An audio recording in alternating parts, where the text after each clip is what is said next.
Greetings. It's so great to be here today at the India Restorative Justice Conference, co-sponsored by Restorative Justice International and ICFA Law School in Hyderabad, India. Hello and good morning from Australia. The focus of the conference is going to be victims-driven restorative justice, restoration of victims, and offender accountability through restorative justice. So it's all about restorative justice. And today I'm interviewing founder and president Lisa Ray.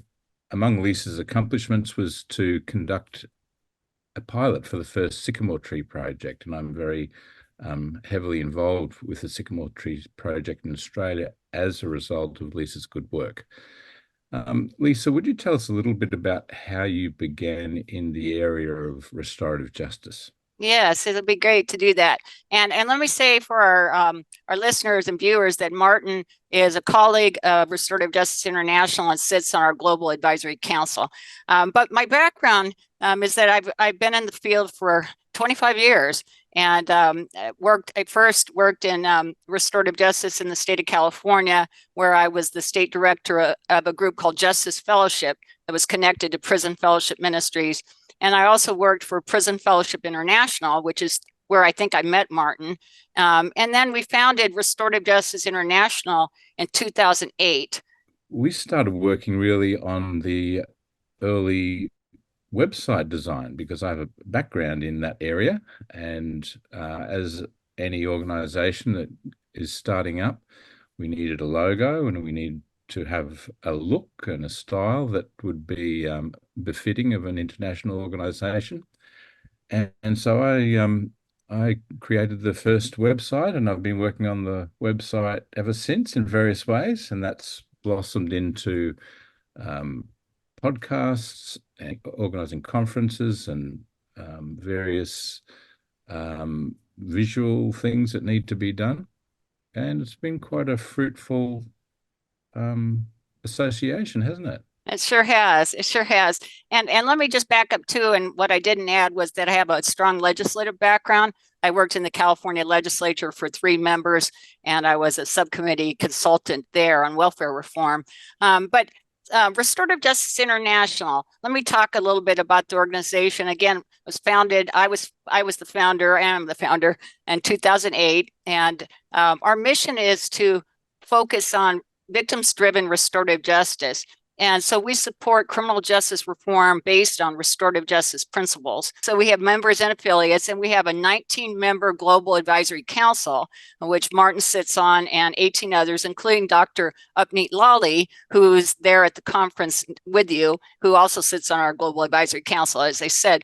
So we are an advocacy organization, and we work to educate those who are interested in criminal justice systemic criminal justice reform based on restorative justice. And we do a lot of work around the world, and a lot of it's online, a lot of it's on social media through LinkedIn, through Facebook, and through our website. So that's a quick one. And then let me also discuss why victims-driven restorative justice is so important.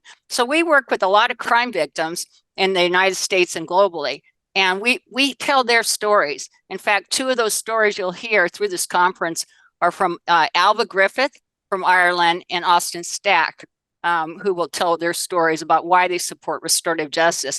But it's so important to hear victims supporting restorative justice because their voices is what really changed the system. And we think that taking a position on restorative justice based on what victims see and what they experience is critical. I would just add there that at the ground level, when you have victims in the room, it changes the entire dynamic. We find this every time we run the Sycamore Tree Project, that we have people in there who find it difficult to talk, especially inmates struggling with all sorts of complications in their past and their the crime they committed. And to have victims in that room talking about their experience is actually a catalyst, a vivid kind of catalyst for them, for those inmates to start talking about their experience. And that's a critical opening point for their rehabilitation and their ability to take responsibility. So I'm interested in how restorative justice is changing globally, Lisa. You and I have been involved in this work and seen it grow in a lot of different ways. There's a whole different set of applications and opportunities for restorative justice. So I'm curious about the things that you're seeing, the big changes that you've been involved in, and some of the people who are involved. So could you tell us a little bit about how it's expanded, say, in the last 10, 15 years? Yeah, and I will mention in more detail what we've been discussing, the Sycamore Tree Project. But let me start with a couple additional issues. So one is restorative policing. So taking the concept of restorative justice and applying it to policing is really important, and something that we've seen kind of take off. RJI did a white paper on that subject and also a podcast. I think it was in 2011. And you can find that on our website, where we really dive deep and talk about the need for restorative justice in policing. And that's particularly whenever there's violent encounters between citizens and law enforcement officers. So again, to take the principles of restorative justice and apply it to policing. And secondly, something called restorative environmental justice. Some people say environmental restorative justice, but either way. So it's taking restorative justice and applying it to environmental crime, which includes any time that there's harm of the environment, even climate change. So that's a very exciting concept. I can't say it's caught on in a huge way, but in Europe, there's actually quite a bit of discussion. RGI did a podcast with Brunilde Paley from Belgium, and we discussed that, and that can be found on our website under podcasts. And again, Martin produces our podcast for us, but we have something like 50 podcasts up on there. And the third one is what we've been discussing. So it's Sycamore Tree Project. So it's an in-prison restorative justice project. And I directed the first project in the state of Texas in 1998. So it's inside a prison, bringing victims and offenders together in small groups. And that's what Martin's talking about in Queensland, Australia, that he's actually used the same model there through Prison Fellowship. But what was really amazing for me is, since my background is a legislative advocate and a lobbyist, I had never seen the application of restorative justice in a prison context. So I was asked at the time by the person I was working for, Dan Van Ness, who was with Prison Fellowship International. He asked me to direct that pilot. And it was a huge eye-opener for me to see that you could take the principles and apply it to a program inside a prison. So, Martin, do you want to add a little more to that? Well, first of all, it was a very strategic moment. I think many people from around the Prison Fellowship International community were looking to see how these pilots came out, because it was an unusual thing and a very fresh thing. And we were really excited to find out how successful they ran. And Lisa and her colleagues gave us very detailed accounts and notes of what went on during those conferences and in between times, to give us an up-close picture of what was going on. And for us in Australia, that enabled us to think carefully about what we needed to accomplish to get the program started, the kind of conversations we needed to have with prison managers so that they could run it.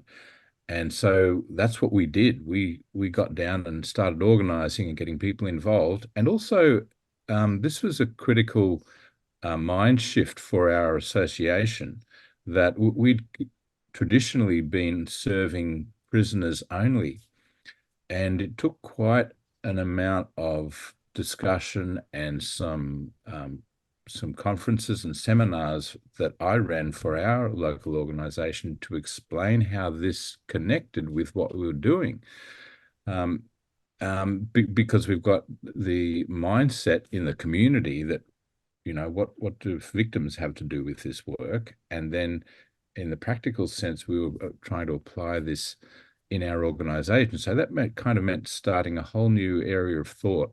And we look back at it now and think that it's a fairly natural thing to do, but still people struggle with the idea. But what we've been able to accomplish in breakthroughs for prisoners that we've been working with for many years, some of them are carrying around this stuff for like 10 years and they just will not talk about it. But the Sycamore Tree Project is the thing that breaks through that tough shell. And we've seen Right. it happen exactly the same way every time. But there's something else special about the Sycamore Tree Project that makes it really another breakthrough program, which is we bring in visitors to the last session. That's a brilliant innovation because it means that restorative justice becomes visible to people outside. We can bring them in and say, okay, this is how it works. These people were kind of very edgy about each other at the beginning, and look at them now. They're embracing and showing kindness to each other, and they're talking about massive personal changes that have occurred. So that's a tremendous contribution that you've begun, Lisa. Great. Thank you so much. And I give all the credit to Dan Van Ness, Vice President of Prison Fellowship International. And let me add on this. I realize we didn't say that these are surrogate victims and offenders meeting. So not the actual victim and offenders, but real victims, real offenders. And also since that time in 1998, oh geez, it could be now about 50 countries where the project has been modeled and replicated. So that's critical. So anyway, that's where Martin and I came together to work together because we both had a passion for this project. So that's something that RJI now promotes, whether it's this program or ones like it. So let me move on to a couple other new applications for restorative justice globally. So one is wrongful convictions, an issue that we care greatly about. In fact, at the conference there in India, you'll hear from Jeff Deskovic from New York.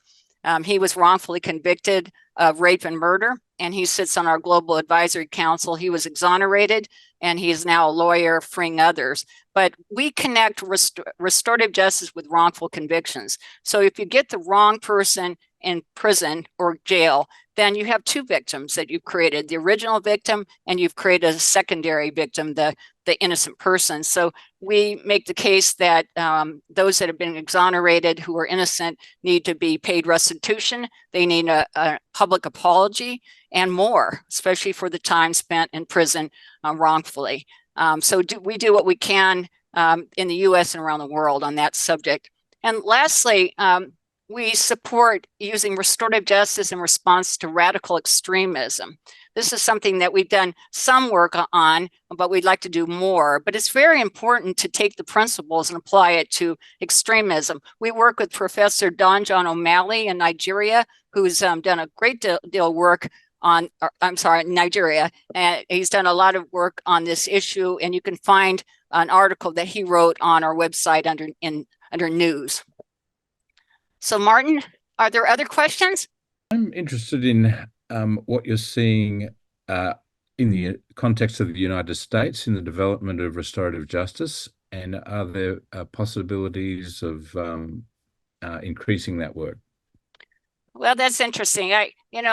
We've seen the work ebb and flow, but I think there's an understanding both in the U.S. and globally, and maybe in India as well, that tough on crime policies don't work. You can't incarcerate everyone and then think you're going to get a result that's going to reflect peace and shalom in our communities. So you need something more to address crime that can bring restoration of victims as much as possible and offender accountability, so that through restorative justice, so that offenders can change and be transformed. And whenever our laws in any country do not reflect those principles, then you're on the wrong track. So we're seeing that there's an openness to these principles, and we just have to keep pressing. There's not one country in the world that does it best. It varies. I mean, sometimes we point to New Zealand, sometimes we point to Australia, Canada, many places, Ireland. You'll hear from Austin and Ava. So it really depends. But I think all countries and those that work for public policy changes understand that we need something new with a new vision that can promote restoration. And it's so often the crime victims that are leading the debate because they have a radical story and it's very newsworthy and powerful. So often they become advocates informally or publicly, and that's tremendous motivational aspect for our work. And also, it's been very strong in schools in the last 20 years, probably, but especially the last 10, especially in the United States. The idea of restorative practices. So Yes. sometimes treating wrongdoing, but also using those principles in the classroom just to help kids get along and to deal with small conflict or just to talk about tricky situations that are going on. So that's another area that's blossomed. Yes, absolutely. And in fact, RJI works with many affiliates that are connected to our organization who do work in schools. And if you look on our site and look for affiliates, you'll see the listing.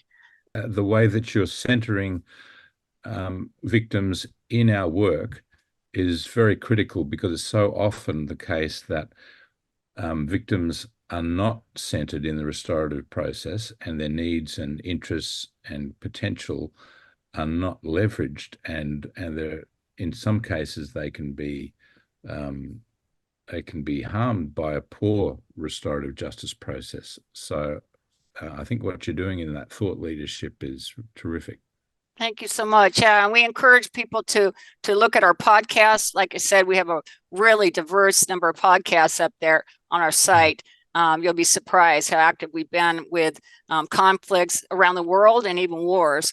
So I want to thank the conference today in India for working with Restorative Justice International. We're glad to be a part of it, and we know that your conference is going to be a great success. This is day one. So thank you so much for having us, and thank you, Martin, for this interview today. Great to be involved, Lisa. Thank you. Good. Thank you so much. And this is Lisa Ray for RJI.